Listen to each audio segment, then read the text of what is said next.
Hello and welcome to Useful Idiots Monday morning, where we react to the Sunday morning news shows we watch so that you don't have to. I'm Katie Halper. I'm Aaron Maté. Hey, everybody. Quick warning. The Sunday news gods were not very kind to us this week. They really weren't. What did we do to deserve it, Aaron? Yeah, I don't know. We've been dutifully and faithfully reporting the Sunday morning news content for years now. And this week, they just were not kind to us. They didn't reward us with very much funny content, but we'll do our best. I wonder if it's related to your going to the bathroom, as viewers of Useful Idiots know, without closing the door. Could have been a punishment. This could be our comic punishment, yes. Yeah. I did not for those who don't know of this controversy, in the Marseille airport, in doing a number one in a public bathroom, I did not close the stall, for which I was reprimanded, for which my flight might have been canceled as a result of it. We don't know, yeah. And now maybe the Sunday morning news gods have punished us with a boring week. I don't know. Yeah. And that, of course, you can find at our podcast and YouTube show. And please do support us, if you don't already, at usefulidiotspodcast.com. And also, please give us a like, because how many other shows share bathroom stories in such a tasteful, not graphic way? Great point. Great point. Please reward us for our bathroom stories. Yeah. And we'll give you more. We promise. Yeah. That's Useful Idiots guarantee. Yeah. All right. Alrighty. So let's get to it. Meet the press.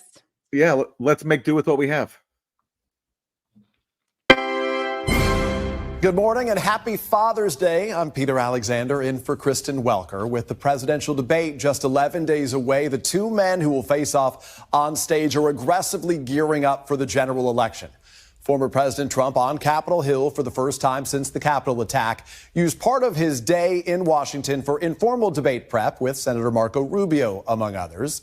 President Biden, who returns to Washington late tonight, will begin extensive debate prep this week as well, overseen by his first White House Chief of Staff, Ron Klain. Last night, the president held a star-studded fundraiser. By the way, the idea of Donald Trump preparing for a debate where no matter what, he's going to act the same. He's going to talk over Joe Biden. He's going to insult him. I mean, does Trump practice that? Like, what's the point of him doing any prep? He's not going to listen to anybody's advice anyway. Yeah, he doesn't have to.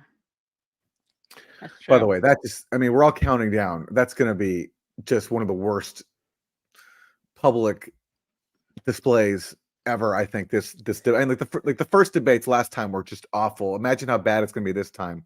Right. With increased cognitive decline. Yes, exactly. It's going to be tough. Okay. Yeah. In Los Angeles with President Obama, George Clooney, and Julia Roberts, among others. We had the spectacle of the nominee of one of the two major parties sitting in court and being convicted by a jury of his peers on 34 counts. What I would say, and what I do say to a bunch of good people out there who are conservatively predisposed, who may not agree with everything that Joe or I or other Democrats stand for, is that there was a time when we had certain core values that we agreed with. President Biden delivered some of his. And those who, for example, don't like mass murder and genocide, we don't share your core values. Sorry. He's like trying to appeal to conservatives to get them on board with Biden, which it might work. But how about people, I don't know, conservative or not, who don't like mass murder? Is there anybody who can win that vote? And he has nothing to say to them, right? No, nothing. Absolutely nothing. I mean, Obama's nothing to say by definition. He's like Mr. Empty Words. But well, Aaron, that's not fair.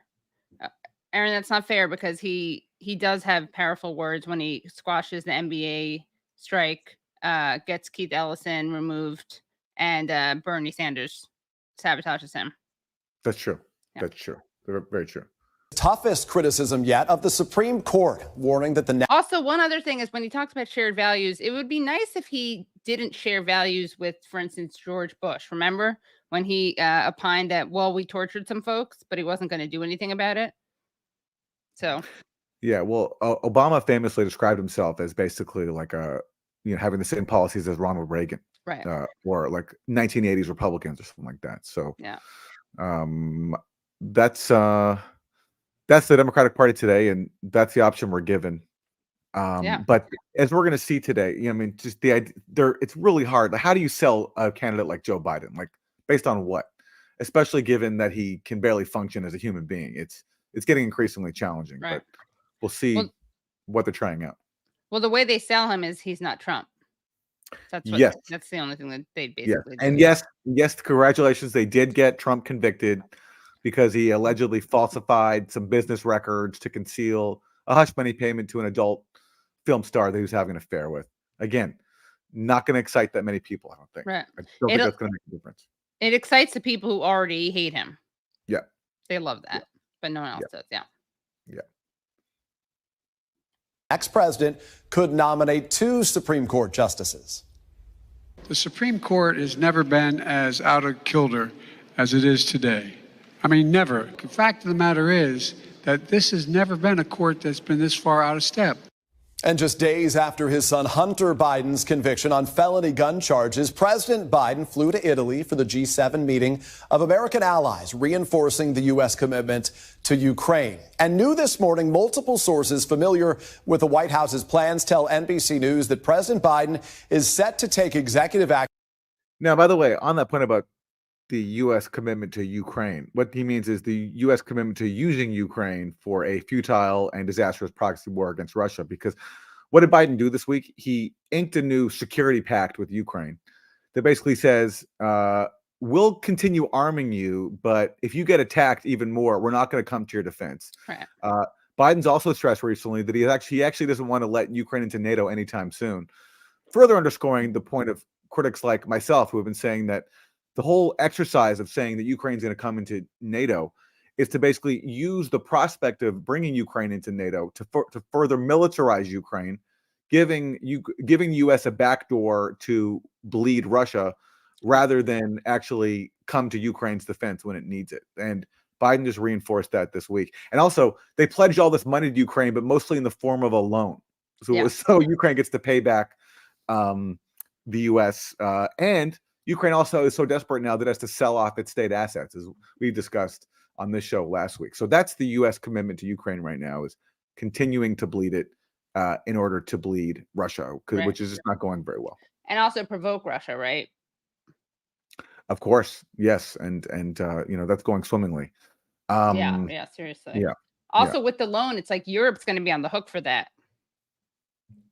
Yes, Biden they will. Yes, they will. Yes, they will. Well, listen, since we just had some footage of that Biden-Obama fundraiser, let's cut to, there's some footage that's making the rounds of Biden and Obama's exit from the stage at the fundraiser, just showing where Biden is at these days cognitively.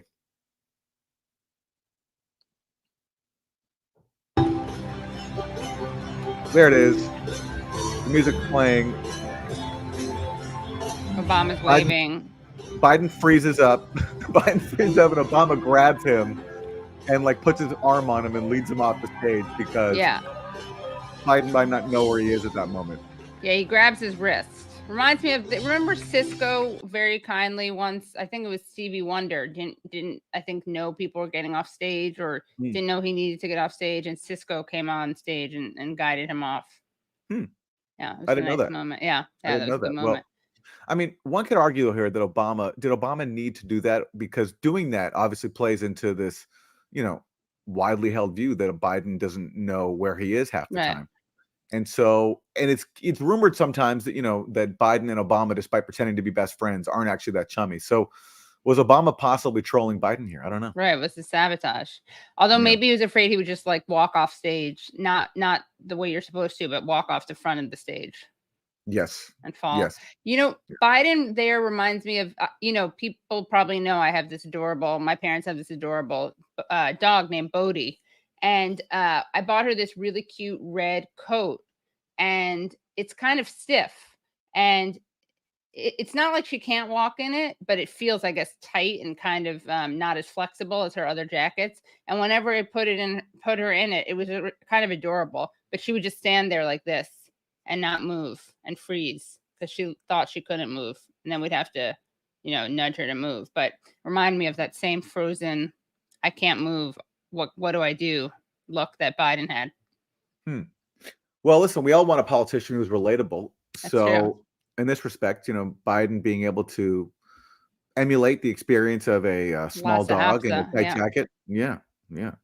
Interesting. Yeah. Okay. Well, Bodhi might be Biden's secret weapon for the campaign. That could be something for them to try out. Yeah. Yeah. If he campaigned with her, his numbers would go up. She's so freaking adorable. We know that. Yeah.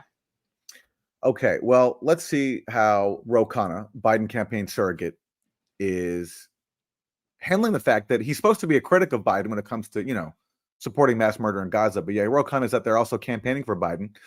And Ro Khanna is there to try to appeal to young voters. And so let's see how he fares on Meet the Press. G7 summit with world leaders. President Biden addressed the ongoing battle between Israel and Hamas that has inflamed divisions among many Americans.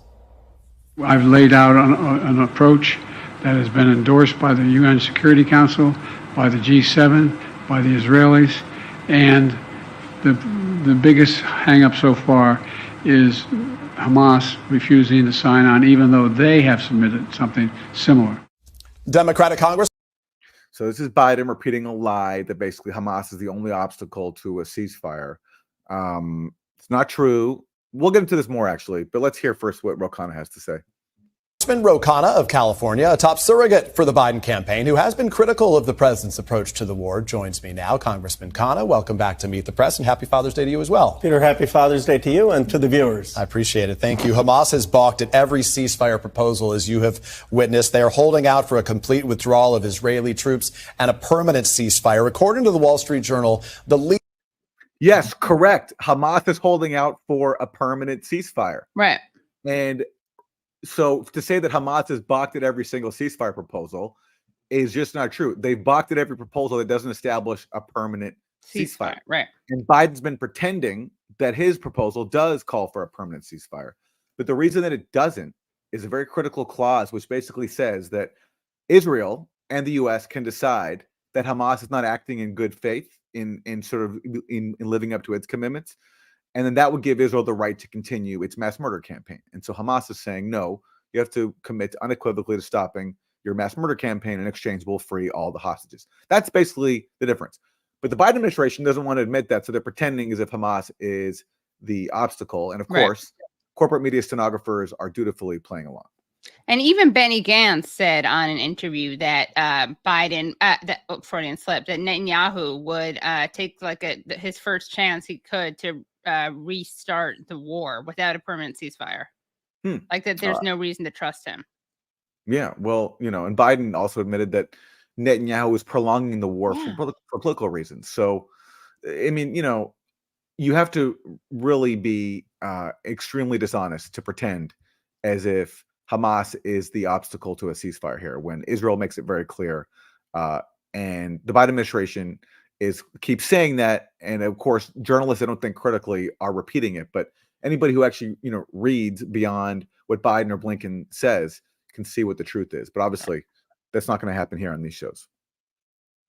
Leader of Hamas called civilian losses in Gaza necessary sacrifices. What more do you propose President Biden should be doing if Hamas will not agree? Okay, again, the question of the premise is false because Hamas is a very simple demand. The premise of the question is false because Hamas is a very simple demand for a ceasefire. And by the way, then he's quoting apparently a Hamas leader saying that civilian casualties are necessary sacrifices. That comes from a Wall Street Journal article, which claims to have obtained Hamas emails and text messages. Could be true, could not be, but I wouldn't take it on faith.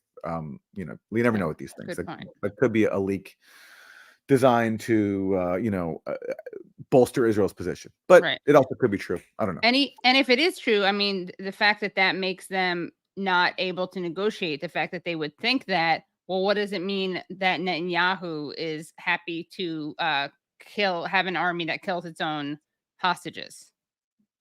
Yeah, absolutely. And every time Palestinian civilians are killed, Israel and its apologists say, well, this is the necessary price of Israel's defending itself. Right, exactly. So this would mean that Hamas and Israel and its apologists have the exact same position when it comes to Palestinian civilians. Right. Okay. The president has set forth a clear vision, and I support the ceasefire proposal and release of hostages that he set out. The UN has endorsed it. The Arab League has endorsed it. We need Egypt and Qatar to put more pressure on Hamas. Hamas is saying, well, you can't have phases. You need everything done on phase one. That's unrealistic. There needs to be more pressure. Again, Ro, that's just not true. All Hamas is saying is there needs to be a commitment for a permanent ceasefire. Right. That's Hamas's main demand. And it doesn't say it all happens in one phase because hostages, for example, are released in different phases, with military hostages coming last. So again, right. I don't know where Ro Khanna is getting this from. And this is a guy who's supposed to be critical of Biden on Gaza, but because he has to campaign for him now, he's forgetting, I think, his previous stance, which was critical of Biden, right. and now is trying to reconcile the two, which is not reconcilable. Either you're right. factual or you're not, and either you're for a permanent ceasefire or you're not. Yeah, and just to explain, so Hamas wants to push phase 3 into phase 1. That makes sense because phase 3 is the removal of troops from Gaza. And if they don't do that, then Israel will obviously just exchange hostages and then continue their assault on Gaza. Whereas Hamas wants them to stop the assault on Gaza and then exchange hostages, which is the rational thing for them to do, given how dishonest Israel has been about this historically. And as you pointed out, Aaron, given that loophole where they could just reinitiate. But there also needs to be more pressure on Netanyahu. Benny Gantz has been all over Israeli TV saying that Netanyahu has been undermining a hostage deal, and it's a philosophical difference here. Benny Gantz is saying prioritize the hostage deal and the peace. Netanyahu is saying they want to destroy militarily all of Hamas, and I don't think that's achievable. Let me ask you specifically about Benjamin Netanyahu. By invitation of Congress, Netanyahu is going to be speaking before a joint session of Congress to take place next month in July. Some Democrats are suggesting forms of protest. What do you think that should look like, and will you attend his address? I will not attend. I said that if he wants to come to speak to members of Congress about how to end the war and release hostages, I would be fine doing that. But I'm not going to sit in a one-way lecture. And I agree with Representative Clyburn. I mean, how he treated President Obama, he should not expect reciprocity. That said, I think it should be polite. We're not going to make a big deal about it. He's obviously addressing the Congress, and there has to be decorum. Let me ask you about the big picture as it relates to foreign policy right now. Former President Trump and his allies have made the argument that October 7th, the attack on Israel and Russia's invasion of Ukraine, both happened not when Donald Trump was in office, but when Joe Biden was in office. Why shouldn't Americans consider that argument when they're deciding how to vote this fall? Peter, it used to be that we were bipartisan on foreign policy. I mean, you can't blame President Biden or Trump for Putin's evil. I mean, Putin invaded a sovereign country on Ukraine. And now the question is, philosophically, are we going to stand up for Ukraine's integrity? I mean, Putin's peace deal on the table, he wants 1/5 of all of Ukraine. He wants more. I mean, there's a lot going on here. First of all, Ro Khanna says we used to be bipartisan on foreign policy, and, this shouldn't be blamed to anyone. I mean, when Russia did invade Ukraine, plenty of Democrats did actually blame Trump and saying that because Trump was because they invented a conspiracy theory that Trump was a Russian asset. And so actually Trump was blamed for that. But of course, everyone's argument is stupid because, Trump's argument is dumb too. They're like, well, this didn't happen under my watch. So therefore, you should vote for me. Everybody. And this is where Ro Khanna is right. Everybody contributed to all of this because it's bipartisan to offer Israel unfettered support.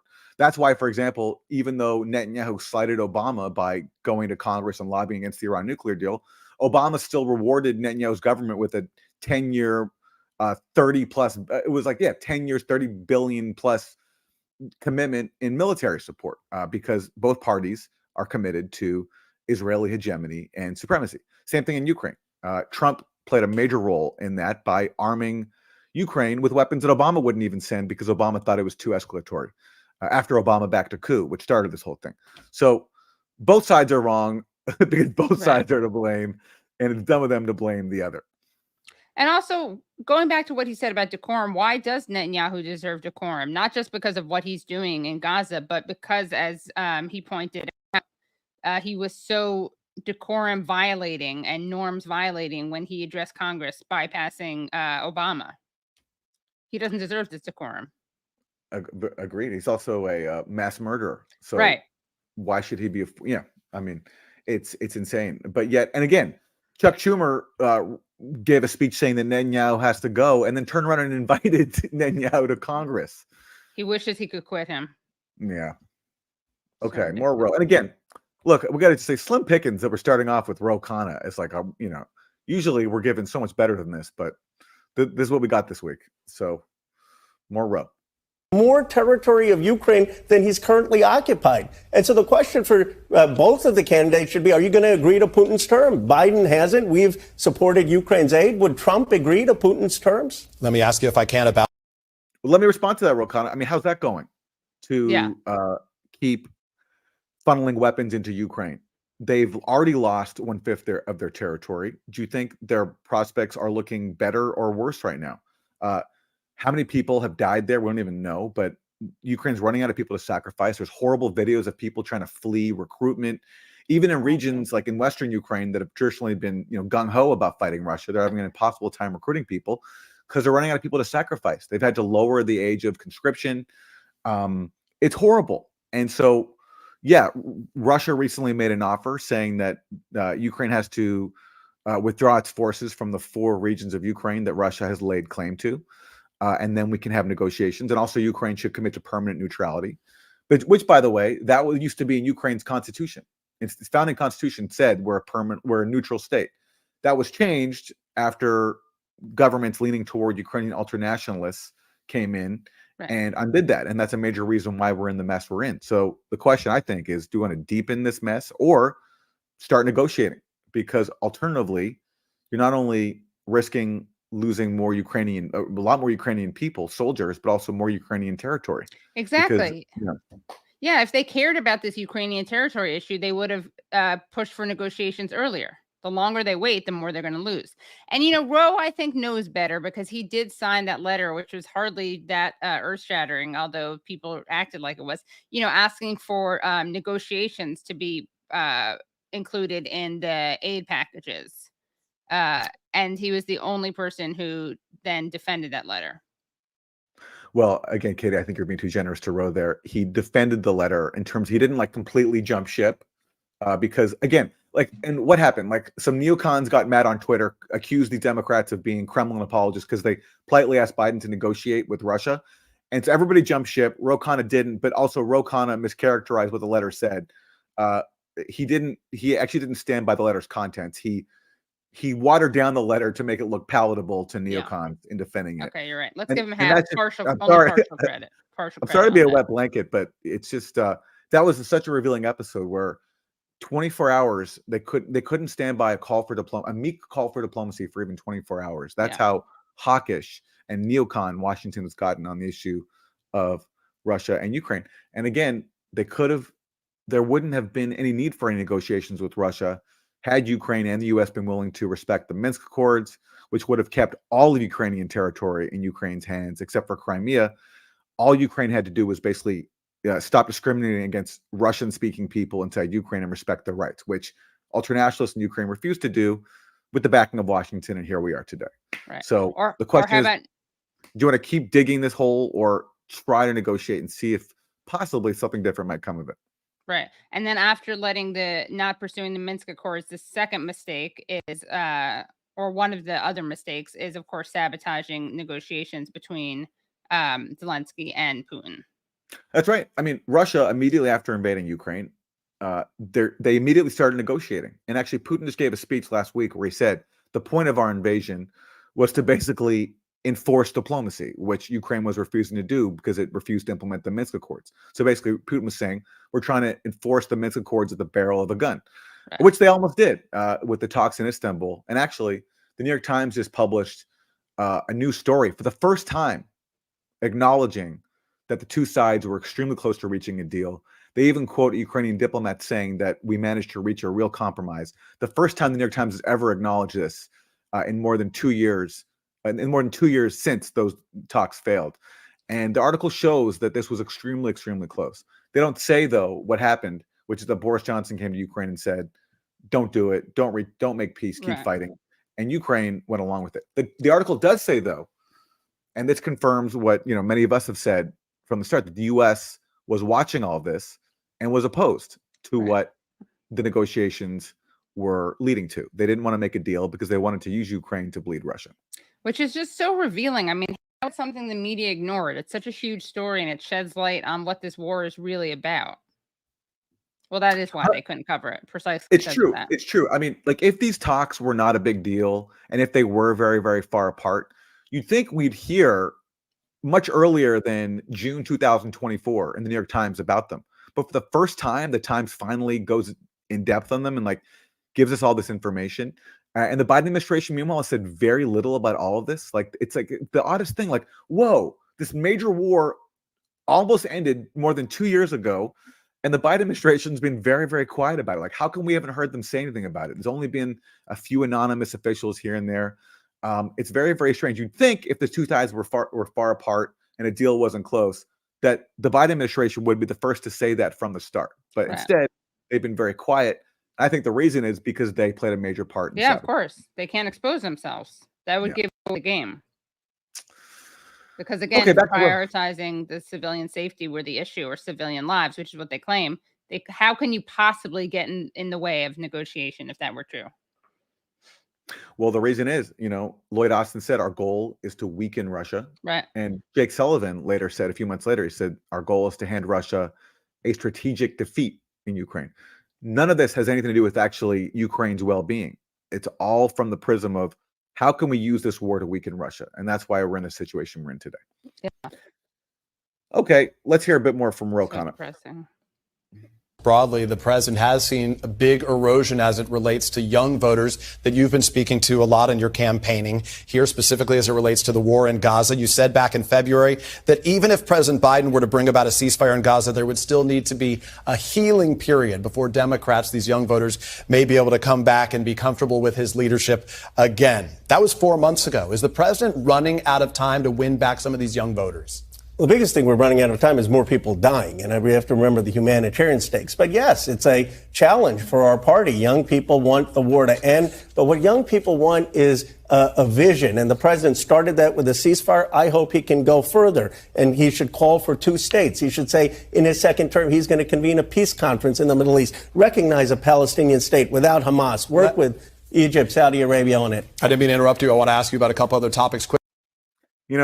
I feel some sympathy for Ro coming up here, right? Because Ro, I mean, for as critical as I am of him, I do appreciate that he's come on Youthful Idiots before, answered tough questions, so that's worth acknowledging.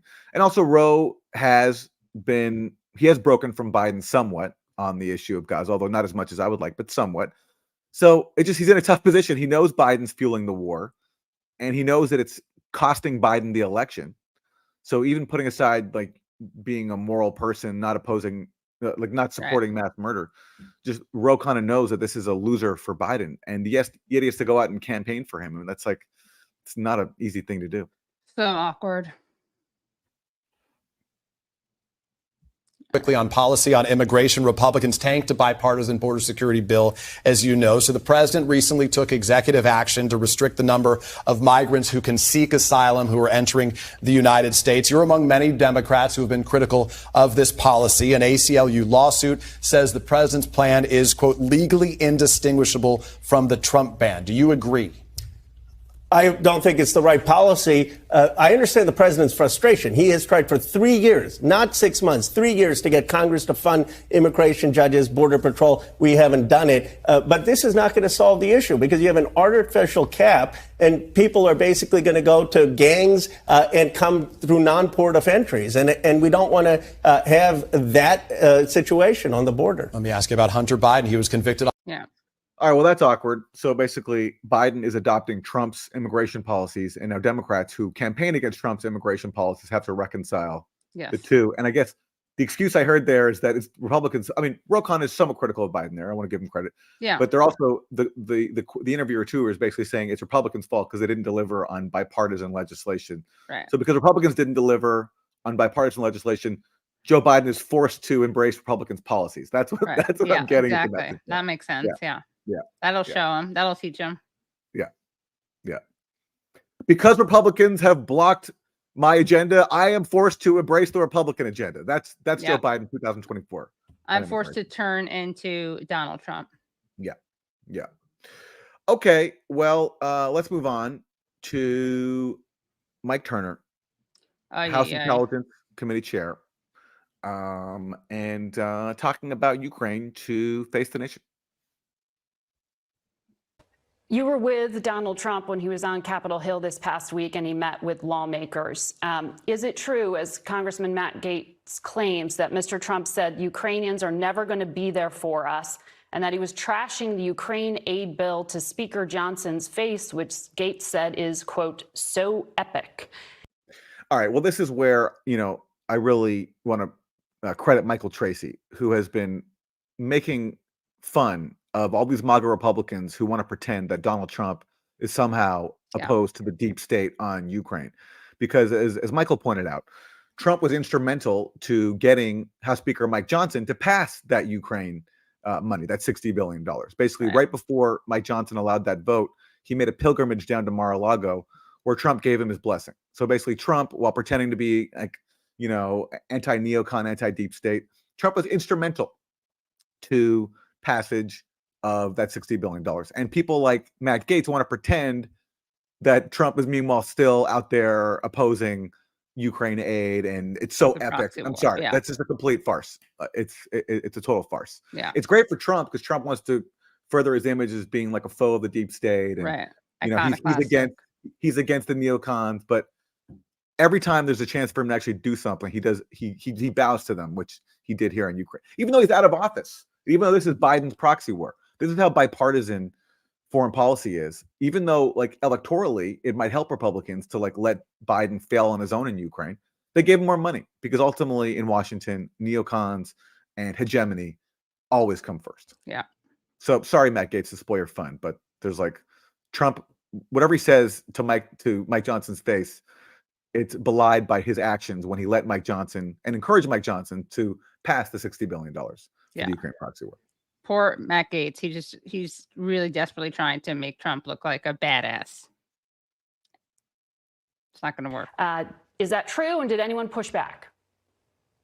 I don't believe that Trump did that. I was certainly present. He did raise issues of how the Ukraine issue is being handled. I think there's certainly enough criticism to go around. The Ukrainians not being given the authority to use weapons inside Russia to hit targets that are hitting them. But I think overall what was important is that Trump was very focused on what his issues were as to why he was seeking the presidency and the changes in policies in the Biden administration.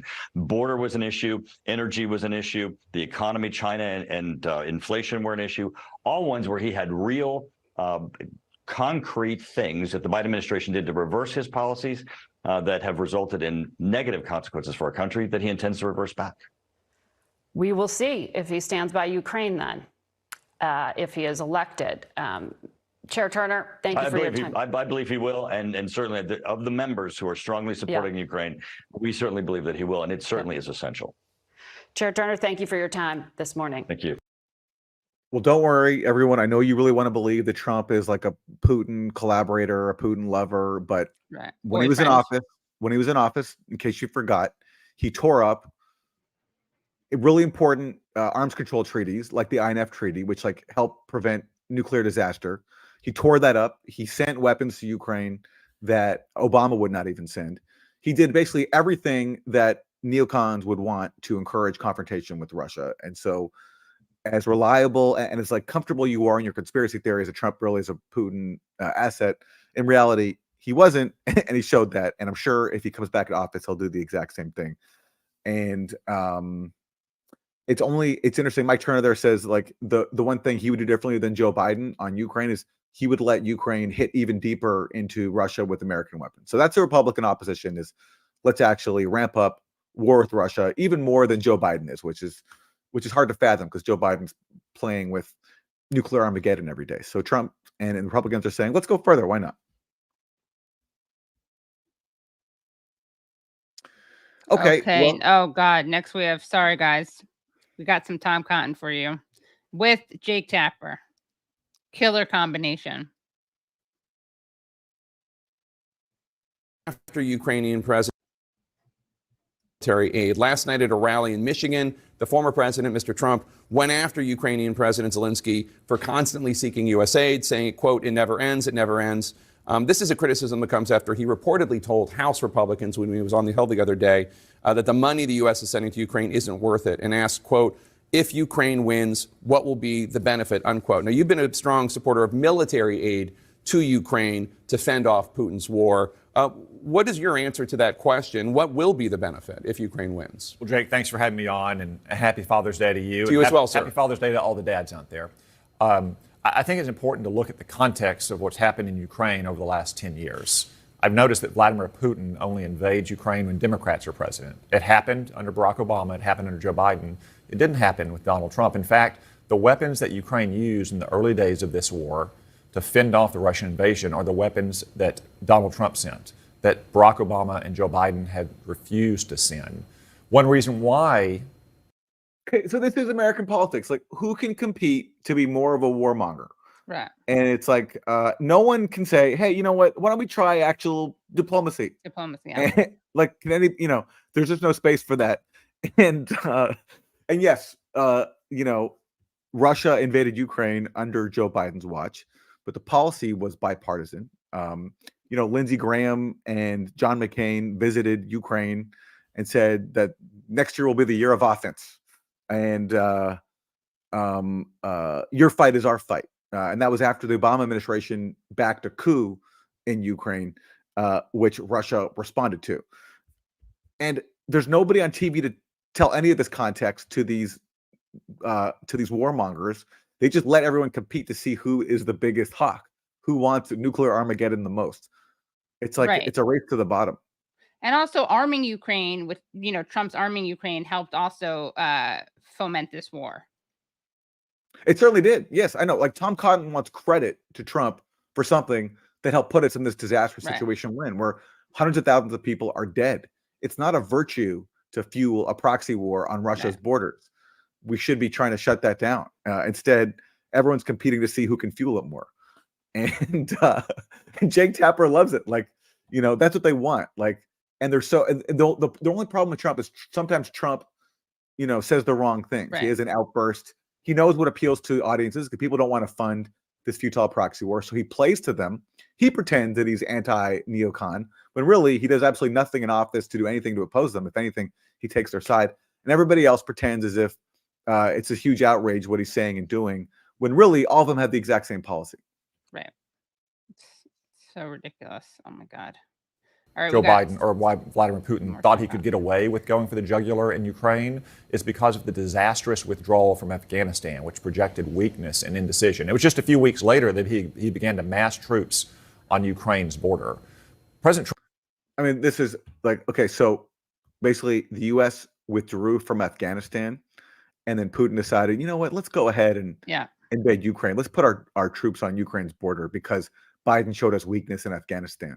It's so stupid. You know what happened was actually, and this is a part of history that just like you can't read about in corporate media. But a year before Russia invaded, it was when Biden took office, and the Zelensky government, wanting to show that it was like it could play ball with the Biden agenda, because Biden appointed Victoria Nuland, who was like an uber Russia hawk, Antony Blinken, Jake Sullivan, all these hawks from the Obama administration. So to show them that he was like on board, Zelensky, a year before Russia invaded, started banning Russia-aligned opposition parties in Ukraine, and even banning their television networks. So there's this wealthy oligarch in Ukraine, Medvedchuk, who's a close ally of Putin. And at the time, he was actually Zelensky's biggest political rival. Polls were showing that he was second place to Zelensky, and in some polls actually was beating Zelensky. So what did Zelensky do? He banned Medvedchuk's television networks, took them off of the air. He also charged Medvedchuk with treason and other crimes. And the Biden administration, rather than saying like, hey, like you shouldn't ban political parties and shut off their TV networks, the Biden administration cheered this, right? Said this was a wonderful thing. And that's when Russia first started deploying its troops to the borders, because in the eyes of Russia, going after Russia's biggest ally inside Ukraine and banning their TV networks was an assault on the Russian component of Ukraine, all the millions of people who watch these TV networks, who voted for these parties, and who felt as if their culture was already under attack after the coup in 2014. So that's when Russia actually first started building up its troops on Ukraine's borders. trying to get Ukraine to back down on that. That's a part of this history that's completely it's kept out of the reach of U.S. audiences. But there was one article in Time magazine once which said that a top official to Zelensky said that we conceived this ban on Medvedchuk and his party as a welcome gift to the Biden administration. So because of that welcome gift, they got a Russian buildup, and that culminated ultimately after a series of other escalatory steps in Russia's invasion. So anyway, Tom Cotton, yeah. And another thing is he's mad at Biden over the pulling out from Afghanistan, says that's what emboldened Putin. Well, that was also Trump's plan to pull out of Afghanistan. Very true. Very true. That was, yes, Biden was actually carrying forward a plan that Trump began. Now, Trump has since claimed, and this is classic Trump, that he never meant for a full withdrawal. He would have kept some troops at a U.S. base, which actually I believe, because his whole claim to be like anti-deep state and anti-war is a scam. Right. But it's true that Trump did set in motion the plans for withdrawal, and Tom Cotton wants to pretend as if this is all a Biden thing and like Biden weakness. Okay, well, let's hear more of Tom Cotton. Said that he believes and supports Ukraine's survival and strength, but he also thinks that Europe should do more, in fact, should care more, because it is in their backyard, it is on their borders. I think that too. Europe should be doing more of this. But what we all want is a return to the peace and stability that we had when President Trump was president, not the war and chaos we've seen over the last 4 years. Does it bother you at all when President Trump says things like, if Ukraine wins, what will be the benefit, which contradict the policy issues you just illustrated? Well, President Trump, again, presided for 4 years over peace and stability. I understand that European leaders and Democrats here in America didn't care for some of the language or rhetoric he used. I would say that was necessary to get tough on foreign leaders who are our putative allies who had been free riding off of American military strength for 35 years. And what you saw is European leaders actually finally investing in their common defense. That's something they'll do again when President Trump is back in the White House. The Supreme Court, the U.S. Supreme Court Friday overturned the Trump-era ban on bump stocks, which were used to make firearms arguably. So anyway, you heard there from Tom Cotton.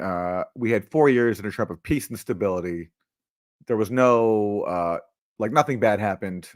Trump, for example, didn't almost start a war at Iran when he assassinated Qasem Soleimani. Trump was fueling Saudi's mass murder campaign in Yemen.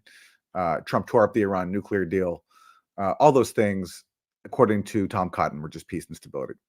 Yeah. For Tom Cotton, it probably is, honestly. He's such a weird psychopath.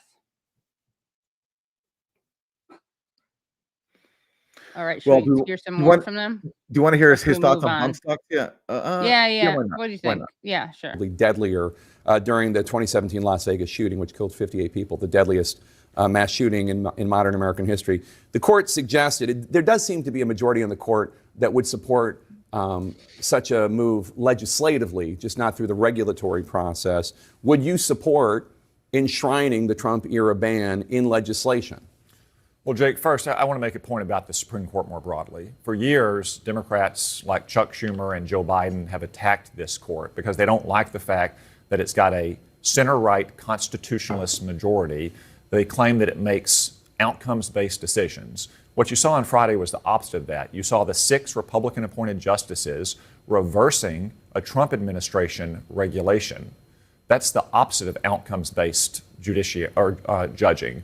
They focus on the text and the meaning of statutes and of our Constitution exactly as they should. Now, on the legislative question, I would suggest before we infringe on the rights of law-abiding American citizens, we should crack down on violent crime and gun crimes. I've introduced numerous bills that would extend sentences for gun felons. The Democrats won't join me because they don't believe in harsh criminal penalties. Or maybe we should close our border where we've had so many criminal aliens crossing. We just recently learned that the murderer of Rachel Marin, a beautiful young mother of 5, was a savage degenerate from El Salvador who raped and beat her after doing something similar.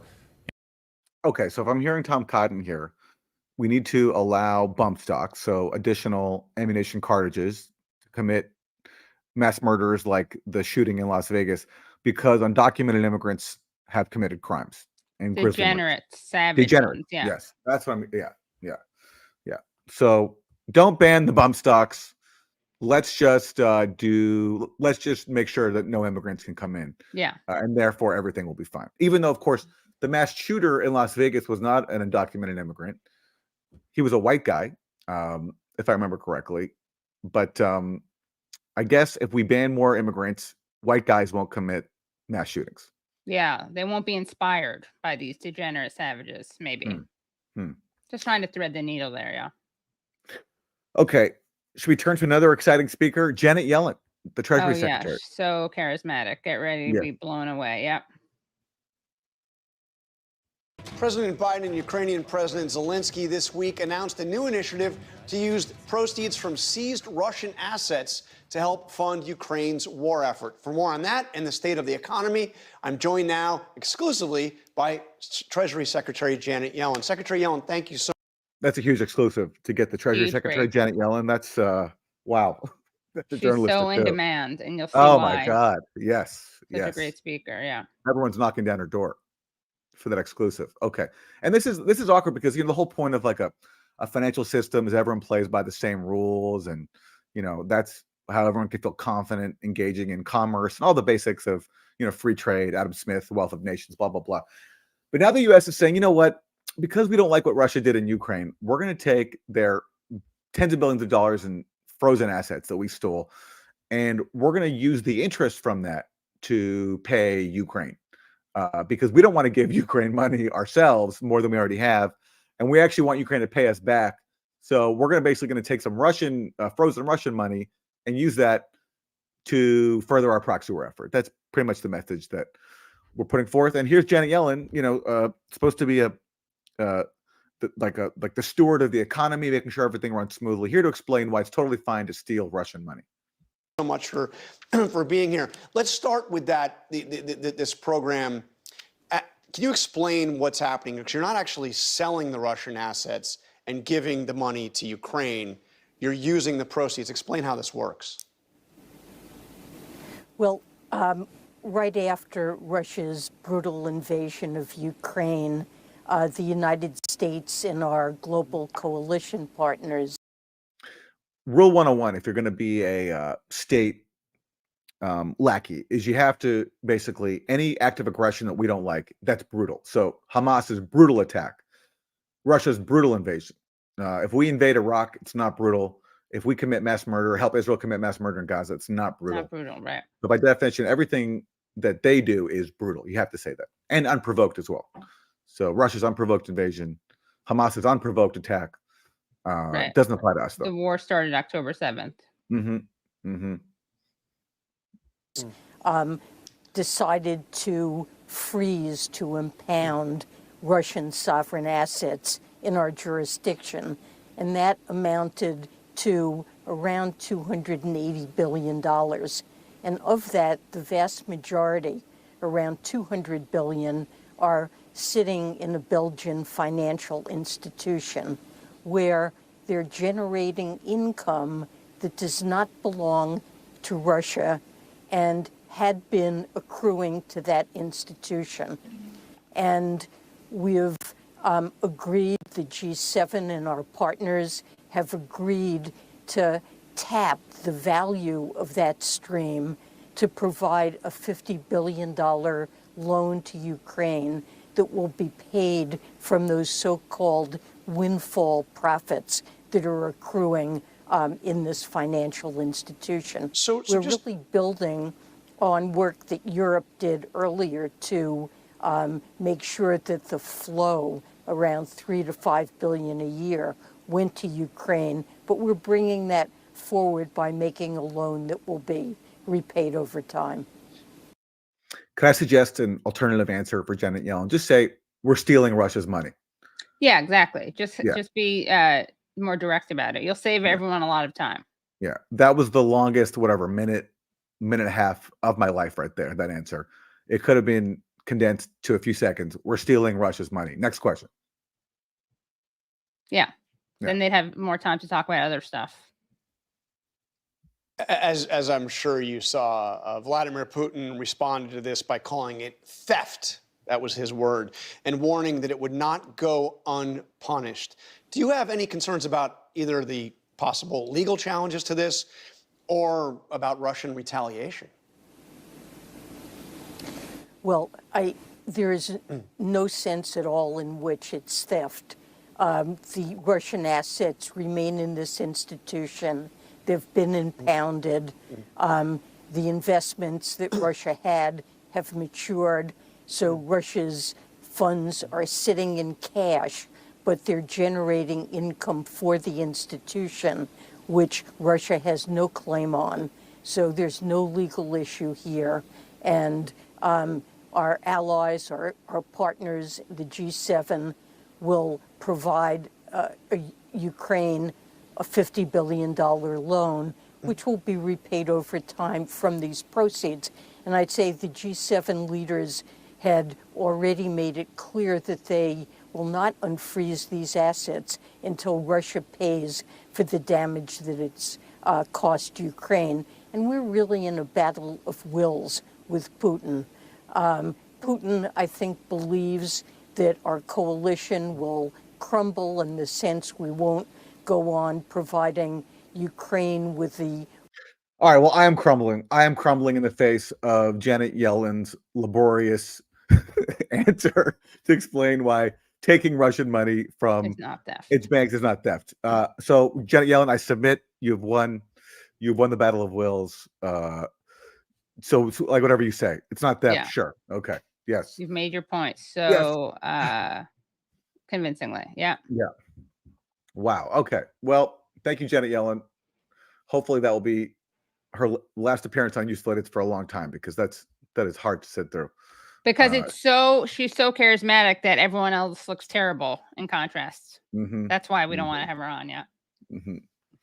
Okay. Should we go to Jim Himes? Sure. Connecticut. Okay. Yeah. He's supposedly a Democrat. I never understand why, because he's such a neocon, but I guess Democrats are neocons, so who am I to question his democratic bona fides? But anyway, here's Jim also Himes. want to give him credit. Apparently, he's makes maple syrup and mead, according to his Twitter bio. Really? Okay. Yeah. Okay. I don't really trust maple syrup if it's not made by a Canadian, but yeah, true. He just disqualified himself. Why should we listen to him on anything, honestly? Well, wait till you hear him talk about Gaza. You might change your mind, Katie. Okay. Let's hear what he has to say. Means if these are the folks who are ending up here, and who knows how many else. But you mentioned there are worries, and Director Ray has mentioned this too, that October 7th, that attack would inspire other people to do things within this country. Right now, we're watching to see if a ceasefire comes together there. But at the same time, we're learning from reporting at the Wall Street Journal that they have seen text from Yahya Sinwar, the leader of Hamas, saying things about the necessary deaths of civilians to benefit Hamas. From some texting earlier this year, they say this: Sinwar, in a message, urged his comrades in Hamas's political leadership outside Gaza not to make concessions. High civilian casualties would create worldwide pressure on Israel, he said. Again, other communications saying that he sees these deaths as necessary sacrifices to benefit Hamas. How can we expect Israel to negotiate with Hamas knowing those things? You know, can I just say, the Wall Street Journal on this topic is not really a trustworthy source. I don't want to say that these text messages are fake. They could be true. But the Wall Street Journal also is the outlet that laundered Israeli fabrications about a Hamas headquarters at Al-Shifa Hospital, that also laundered Israeli lies about UNRWA workers being involved in October 7th. So I would take anything the Wall Street Journal reports on this topic with a heavy grain of salt. Doesn't mean it's not true. It could be. But Right. I don't necessarily defer to their veracity. Okay. Let's hear from Jim. Good disclaimer. Yeah. Yeah, no surprise, right? We have long known that Sinwar and Hamas in particular are just, disgusting human beings. Think about the hundreds of miles of tunnels that are very, very hard to access in Gaza. Not a single civilian, not a single person in Gaza has access to those tunnels. And so, again, we've known for a very long time that Hamas uses civilians as human shields. Okay, so if that's true, and that makes Hamas disgusting for not letting civilians into those tunnels, what does that make you for supplying the weapons to Israel to massacre all the civilians? Right. Right. If you're going to go after Hamas for sacrificing civilians, okay, fair enough, but then at least be consistent. What about you? Because Israel and its apologists also say, as we talked about before, that all these civilian deaths, that's just the necessary price for Israel defending itself. So Israel and its apologists are making the exact same argument that all these civilians are expendable. It's almost like he doesn't actually care about Palestinian civilians. And frankly, you know, I'm not surprised about Sinwar's point of view. I think he understands that when peace comes, over time, maybe not immediately, but Hamas will never again be allowed by anyone, Israel or the rest of the world, to run Gaza. So that's a huge impediment to his doing a deal. But no surprise that he would deliberately seek to create a humanitarian catastrophe. Now, look, at the end of the day, we saw 8 Israeli soldiers die yesterday. This is a war that is taking a huge toll on both sides. And, you know, it's always a good. Can you imagine saying that? This is taking a heavy toll on both sides. Yeah. There's an article today in the Associated Press, you know, which occasionally has to acknowledge the truth about how entire Palestinian families have just been wiped out. It profiles about 60 families that have lost dozens of family members, 60. And of course, there's many more. And this guy has the gall to say that it's taken a heavy toll on both sides. It's so disgusting and irresponsible and dishonest. And there's no way he doesn't know that.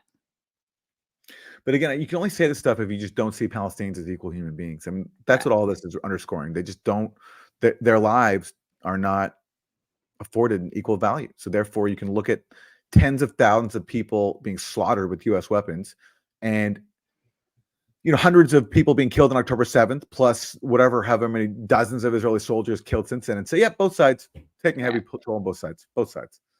You know, is it tens of thousands of corpses don't mean anything? I mean, it's literally both sides in genocide. Mm-hmm. Mm-hmm. Idea to maintain negotiations to try to stop that kind of violence. So, you know, how you negotiate is a very complicated thing. There's a reason we haven't seen a deal agreed to yet. But, you know, Bill Burns of the CIA and others are working very, very hard to try to get to a situation where Hamas is out of the picture and where there are just a lot fewer Israelis and Palestinians dying. Okay, I want to talk about. Yes, a lot fewer Israelis and Palestinians dying. So, I don't know. The official toll for Palestinians dying is in the tens of thousands. It's way higher than the official toll is. And he is both siding. And again, the reason it's been hard to reach a ceasefire is because Israel refuses to accept that it refuses to accept any limits on its ability to commit mass murder. It wants the right to continue attacking Gaza whenever it wants. And as long as it has that position, I don't think we'll see Hamas agree to anything. So therefore, this will go on.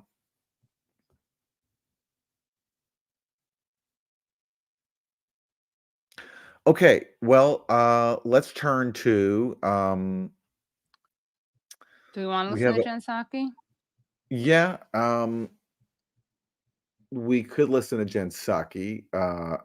There was the recent conviction of Hunter Biden on gun charges.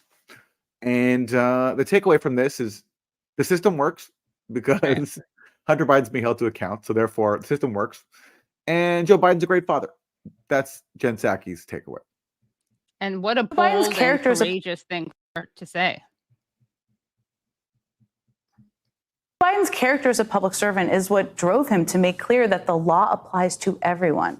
His decision not to pardon his son is not an expression of restraint or removal in any way from what his son has gone through and is continuing to go through, but of principle. Because the justice system that convicted his only surviving son is the same justice system he's vowed to protect. And if that doesn't tell you who Joe Biden is, I don't really know what does.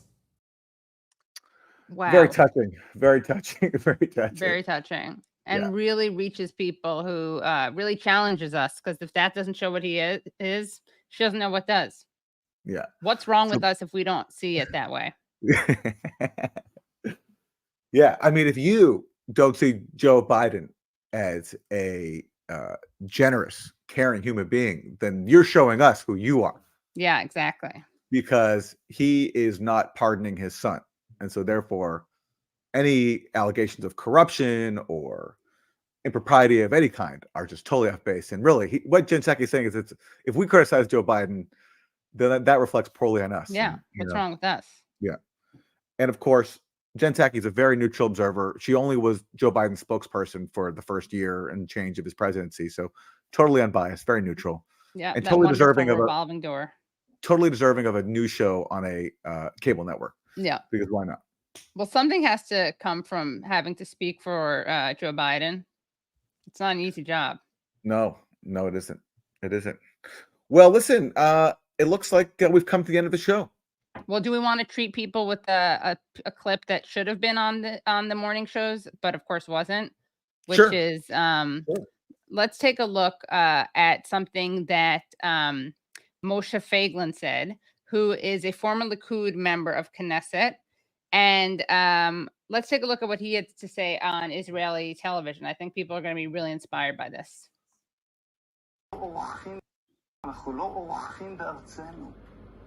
זאת הארץ שלנו כולה, ועכשיו מי שהיה לו, היינו צריכים להסתדר איתו איכשהו, כי גם הוא ישב פה, וצריך להיות הומני, והכל נכון, והכל טוב ויפה. הראה שהוא מייצג את האסלאמו-נאציזם העמוק ביותר, כמו שאנחנו לא מבינים, כמו שברור לנו, שאנחנו לא יכולים לחיות, איך אמר היטלר יימח שמו? אני לא יכול לחיות בעולם הזה אם יש יהודי אחד נותר בו. אנחנו לא נוכל. So let's translate this for our audio audience. This is a former Israeli lawmaker speaking on Israeli TV, and basically he's trying to draw inspiration from Adolf Hitler. Yeah. And he's quoting Hitler, who says, "I cannot live in this world if there is one Jew left in it." Okay, so that's Hitler saying that. And then he goes on to say, "We could not live in this land if even one such Islamo-Nazi remains in Gaza." Right. What's great about that is he does say Hitler's name should be erased. And then he literally in the next sentence quotes Hitler, cites Hitler as not something bad, but something good, as having a model he's going to accept and try to emulate. But also the irony is that he's calling Palestinians Islamo-Nazis, and he himself is the one positively citing Nazis. The OG Nazi named Adolf Hitler. Yes. And so if you're Israel and you're an Israel supporter and you're upset by people drawing comparisons between what you're doing in Gaza to what the Nazis did to Jewish people, it's not going to help your cause if you're literally quoting Hitler and drawing inspiration from what he said. Yeah, take it up with Moshe, not people making that comparison. Yeah. Unbelievable. And who are the people who he's calling Islamo-Nazis? It's Gaza's majority children. Yeah. So he's basically saying that entire territory, millions of people, the majority of which are children, they're all just Islamo-Nazis, and therefore they all deserve to die, which is Nazi rhetoric. Yes. At least he's saying it, though. At least he's citing his sources correctly. Saying the quiet part out loud. That's right. That's right. Okay. Well, this has been a great episode of Useful Idiots Monday Morning. We're very appreciative of you for tuning in and supporting us. Our website is usefulidiotspodcast.com. Go there to support the show and get bonus content. Katie, anything you want to plug before we go? Oh, I am having Brianna Joy Gray on my show on Tuesday night at 7 p.m. at youtube.com/The Katie Halper Show. And also check out the clips or the full stream we did last week with John Mearsheimer. It was really great. So 2 people now canceled by the Hill, fired by the Hill for being critical of Israel in one stream, you and Bree. Yeah. We'll call it Over the Hill. Sounds good. Yeah. Okay, everyone. Thanks so much for tuning in. We'll see you next time. Bye, everyone.